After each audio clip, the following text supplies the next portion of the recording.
ఈ big boss నుంచి బయటకు వచ్చాక ఫేమ్ ఎందుకు నిలబెట్టుకోలేకపోతున్నారు కంటెస్టెంట్స్? నాకు అనిపించింది జెన్యున్గా చెప్పమంటారు బ్రో, చెబితే కొంచెం ఓవర్ అనుకుంటారేమో. అందరూ చేస్తున్నది, అందరు కాదు 90% బిగ్ బాస్ కంటెస్టెంట్స్ బయటకు వచ్చిన తర్వాత చేస్తుంది, వాళ్ళని వాళ్ళు ఓవర్ థింక్ చేసుకుంటున్నారు. Over think in the sense వాళ్ళని ఓవర్ పొజిషన్లో చూసుకుంటున్నారు. వాళ్ళకి వాళ్ళు నేను ఇంక ఇది కాదు వేరే అనే ఫీలింగ్లోకి వస్తున్నారు. అంటే ఎగ్జాంపుల్, సీరియల్ వెళ్ళేటప్పుడు సీరియల్ యాక్టర్ రాగానే సినిమా యాక్టర్ అవ్వాలనుకుంటారు. సీరియల్ ఓన్లీ సినిమాలు చేద్దాం ఆ యాంగిల్ థింక్ చేస్తున్నారు ఎక్కువ మంది. దానివల్ల సీరియల్కి దూరం అయిపోతారు. సినిమాలు ఒకటి వస్తాయి, ఇంకా తర్వాత ఆగిపోతాయి. సీరియల్కి రావాలంటే నామోషి తక్కువ, నామోషి ఉంటుంది. ఒకవేళ సీరియల్కి వచ్చినా కూడా కొంచెం ఓవర్ పాపులారిటీ ఏంది, ఇప్పుడు సీరియల్లో చూస్తే ఎట్లా ఉంటుందో కొంచెం దానికి సరిపోడేమో అనే ఫీలింగ్ వస్తుంది వీళ్ళకి. ప్లస్ రెమ్యూనరేషన్ వాళ్ళు యాక్సెప్ట్ చేయలేరు, ఎందుకంటే సినిమాలు చేసి వచ్చిన వాళ్ళు మళ్ళీ సీరియల్ చేయలేరు.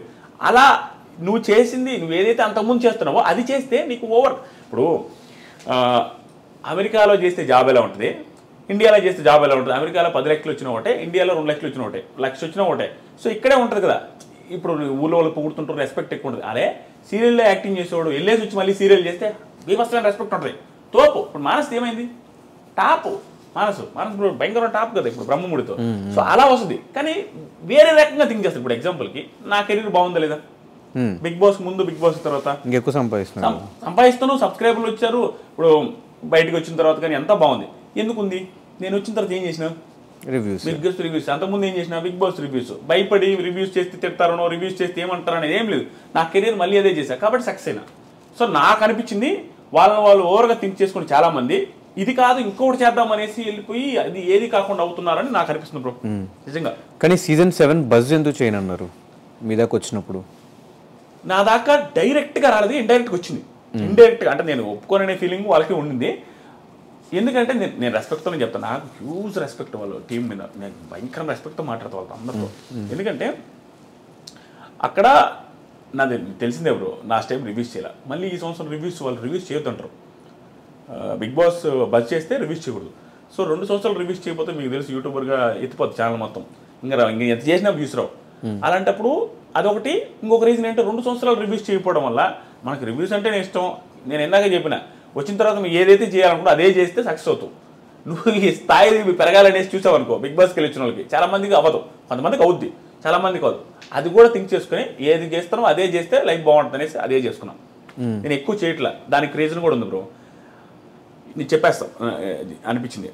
దానికి రీజన్ ఏంటంటే నేను ఏందో చెప్పినట్టుగా హ్యూజ్ ప్రాబ్లమ్స్ చూసాను నేను. చూడండి, ప్రాబ్లమ్స్ కాదు, ఫ్యామిలీ స్ట్రగుల్ అయ్యేది కళ్ళ ముందు నేను చూసా.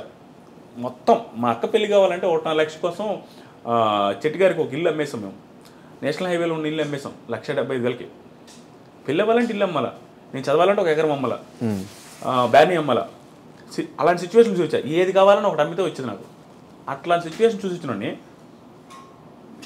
ఒక పీక్ ప్రాబ్లమ్స్ చూసి వచ్చిన పర్సన్, ఫ్యామిలీ బాధ్యతలన్నీ భుజాన్ని వేసుకున్న పర్సన్ ఏం చేస్తాడు బ్రో? వచ్చిన తర్వాత కెరీర్ మీద చాలా ఫోకస్గా ఉంటుంది.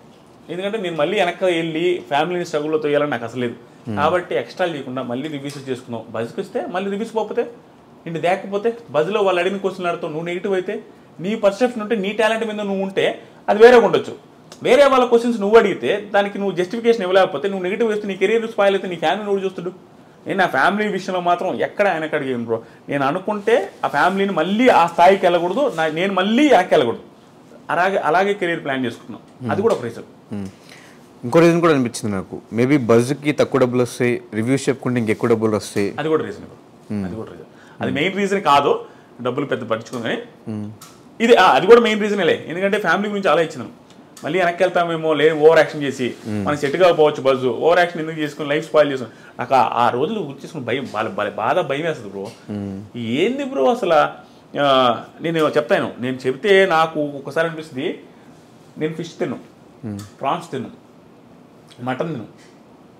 నాకు తెలియదు, ఎందుకంటే చిన్నప్పుడు తెచ్చేది మా ఇంట్లో, నిజంగా తెచ్చేది. ఫిష్, ప్రాన్స్, మటను మా ఇంట్లో ఎక్కువ తేరు, ఎక్కువగా అసలు తెచ్చినట్టు నాకు అసలు గుర్తులేదు. కాబట్టి నాకు అలవాట్లేదు, ఆ టేస్ట్ తెలియదు. కాబట్టి మటన్ స్మెల్ అంటే అమ్మ అది కంపరా అంట. ఎందుకంటే నాకు పడదు, ఎందుకంటే చిన్నప్పుడు తిని అలవాటు అయితే అది మనకు అలవాటు అవుతుంది. ఆ పొజిషన్ నుంచి వచ్చి ఏదైనా మనకు రావాలంటే చాలా కష్టపడి రోజు లేదు. కానీ నేనైతే బిల్డప్పే ఆ రోజు ఖర్చు పెట్టేవాడిని ఓవర్గా, గాలిగా. కానీ నా దగ్గర మా ఇంట్లో వాళ్ళ దగ్గర లేదు, పీడించుకొని ఖర్చు పెట్టేది. కానీ ఈరోజు ఆ ప్రాబ్లమ్స్ మళ్ళీ చూడాలంటే భయం. నువ్వు చాలా జాగ్రత్తగా ఉంటావు బ్రో, భయంగా ఉంటావు. రెవెన్యూ ఇప్పుడున్న యూట్యూబర్స్ అందరికంటే, రివ్యూస్ ఇచ్చే అందరికంటే మీకే ఎక్కువ రెవెన్యూ వస్తుంది. అండ్ అందరూ మీ రివ్యూస్ ఎక్కువ మంది చూస్తున్నారు మిగతా వాళ్ళతో కంపేర్ చేసి, వ్యూవర్షిప్ పరంగా కానీ మిగతా అంతా. ఇదన్నిటికీ రీజన్ ఏంటి? బిగ్ బాస్కి వెళ్ళి రావడమా? అంతే బ్రో, అది మెయిన్ రీజన్ అయ్యి ఉండొచ్చు. కానీ అంతకుముందు కూడా నాకు ఎక్కువ పోయాయి బాగానే. బిగ్ బాస్కి వెళ్ళి రావడం వల్ల ఫ్యామిలీ ఆడియన్స్ కనెక్ట్ ఇంకొంచెం వస్తున్నాయి. దాంతోపాటు ఏంటంటే బ్రో, నాది నెల్లూరు స్లాంగ్ కొంచెం జనాన్ని కనెక్ట్ చేస్తేమో అనుకుంటా. దాంతోపాటుగా నేను నార్మల్గా మాట్లాడేస్తా బ్రో, ఇంకా దానికి స్క్రిప్ట్ అనుకోవడం ఏముండదు. నాకు అనిపించింది మాట్లాడతా. ఒకసారి అయితే కన్ఫ్యూజ్ అయ్యి వెనక్కి వెళ్ళి ముందుకు వచ్చి ఏదైతే చేస్తుంది అది హార్టెడ్గా చేయను, నాకు తెలియకుండా వచ్చేస్తుంది. ఎందుకంటే సింగిల్ టేక్ ఏ చేస్తూ ఉంటాను. మేబీ అది ఆ న్యాచురాలిటీ నచ్చిందేమో. ప్లస్ అన్ని పాయింట్స్ టచ్ చేస్తా, న్యూట్రల్గా చెప్తాను. ఒక్కరినే చెప్పను, ఒకరినే ఇదేం కాకుండా మోస్ట్లీ నేను నాకు తెలిసిన వాళ్ళు పోయినా కూడా నేను పాజిటివ్గా చెప్పాలని నెగిటివ్గా చెప్పాలని ఏముండదు. నాకు అనిపించింది చెప్పేస్తాను జెన్యున్గా.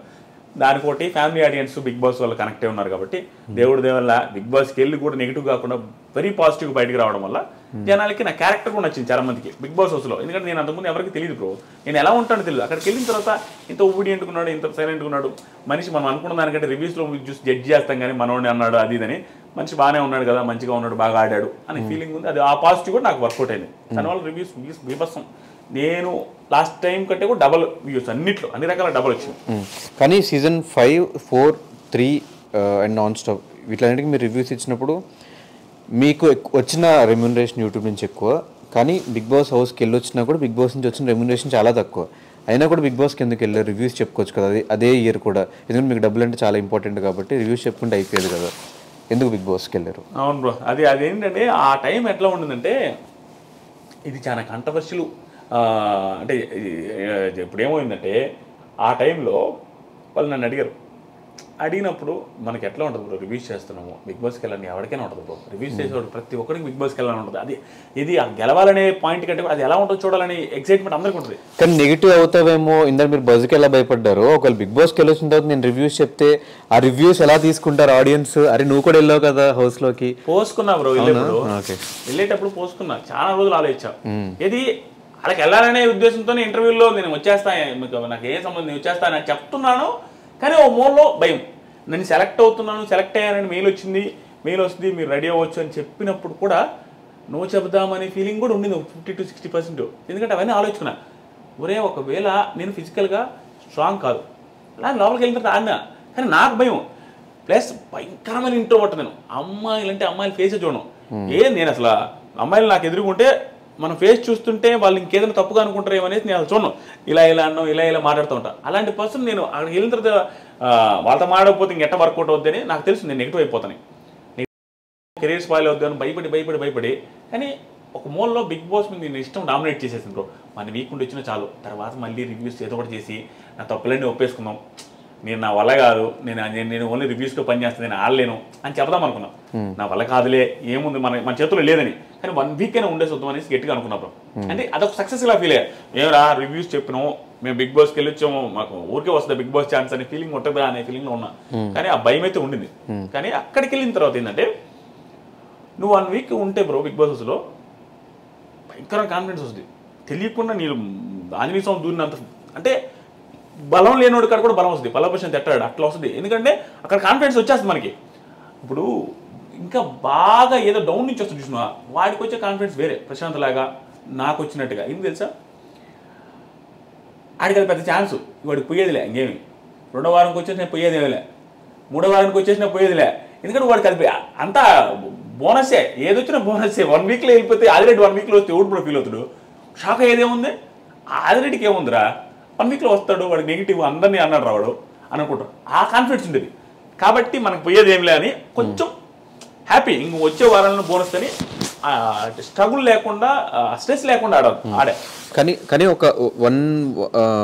ఒక రివ్యూవర్గా మీరు హౌస్లోకి వెళ్ళినప్పుడు మీతో పాటు ఉన్న మిగతా రివ్యూవర్స్ అందరూ బయట నుంచి నెగిటివ్ రివ్యూస్ ఇచ్చారు మీ మీద చాలా ఎపిసోడ్స్. సో అవన్నీ మీరు యాక్సెప్ట్ చేస్తారా?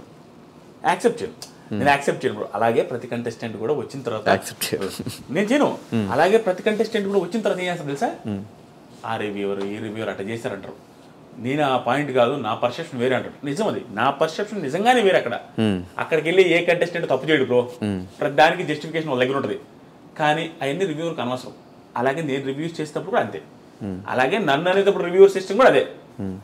ఏం తప్పు పట్టను నిజంగా. నాకు ఎవరైతే నెగిటివ్ చెప్పారో, ఎవరైతే నెగిటివ్ అన్నారో వాళ్ళ ఒపీనియన్ చెప్పారో నేను రెస్పెక్ట్ చేస్తాను. ఎందుకంటే నేను అదే చెప్పింది అందరి మీద.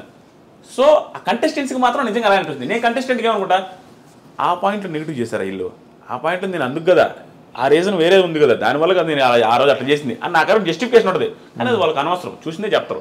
చూసింది చెప్పడంలో తప్పేం లేదు. నేను అదే తప్పు పట్టను. అదే వాళ్ళు మాట్లాడే చేశారని అన్నాను. బిగ్ బాస్కి వెళ్ళొచ్చిన తర్వాత ఒకప్పుడు నేను కొన్ని రివ్యూస్ తప్పుగా చెప్పానేమో అన్న ఫీలింగ్ వచ్చిందా? వచ్చింది బ్రో. ఎందుకంటే వచ్చింది కానీ దానికి ఏం చేయలేము బ్రో. వాళ్ళు చూపించింది చెప్పాలా. ఎక్కడ వచ్చింది చెప్పంటారా? యాంకర్ రవి ఉన్నారు చూసారా. నెక్స్ట్ క్వశ్చన్ అదే.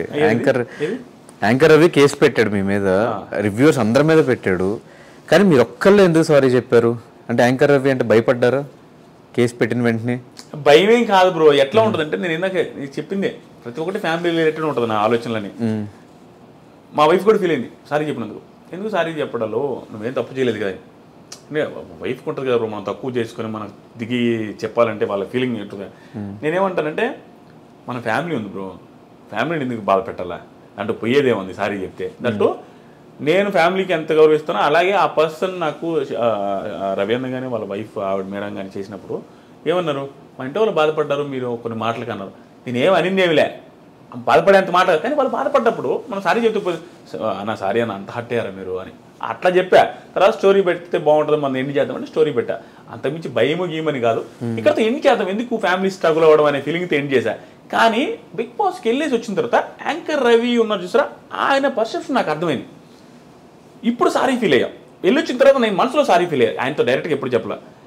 కానీ నేనేం తప్పు చేసింది ఏమిలే రివ్యూస్లో. కానీ నాకు తెలియదు ఏం జరిగిందంటే, చిన్నది బ్రో, కొంచెం లెంత్ అయినా జనాలకు అర్థమైంది. ఇది అక్కడ ఏమైందంటే ఆ రోజు ఇష్యూ యాంకర్ రవి వాళ్ళ ఇష్యూ ఏమైందంటే, ఆయనది ఒక టాస్క్లో టీషర్ట్లు వేసుకొని సన్నీ, యాంకర్ రవి, మానసు వీళ్ళు టీషర్ట్లు వేసుకుంటా ఉండాలి స్విమ్మింగ్ పూల్కి.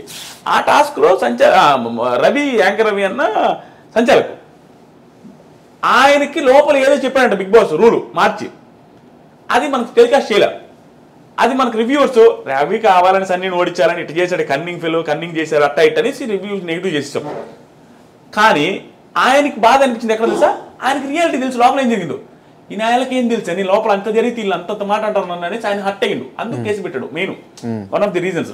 కానీ మాకు కాలింది, మేము ఆడు చూపించింది కదా చెప్పినవని. కానీ నేను వెళ్ళిన తర్వాత నాకు అర్థం ఏంటంటే, నిజంగానే బిగ్ బాస్ లోపలికి పిలిచినప్పుడు టాస్క్ ఎక్స్ప్లెయిన్ చేసేటప్పుడు అది రెడ్డి అర్థమైందా అనగానే బిగ్ బాస్ ఇది అర్థం కలదాం అనుకోండి, ఆ కంటైనర్లో నీళ్ళు నింపిన తర్వాత ఇలా చేయాలని ఏదో చెప్తారు ఎక్స్ట్రాది, అది మనం చూపిరు. మీకు అర్థమైంది నా పాయింట్? నువ్వు అడిగితే ఏదో చెప్తారైనా రిజల్యూషన్ చెప్తున్నావు ఇట్లా చేయాలి అది చేయని, అది మనం చూపిరు. అప్పుడు 1 hour ఉండింది. 24/7 కూడా చూపిరు. కొన్ని 24/7 అసలు కన్ఫెషన్ అవుతుంది చూపిరు. అప్పుడు మనం ఏం చేస్తాం తెలుసా, నెగిటివ్ అనుకుంటారు. అది నాకు అక్కడికి అర్థమైంది.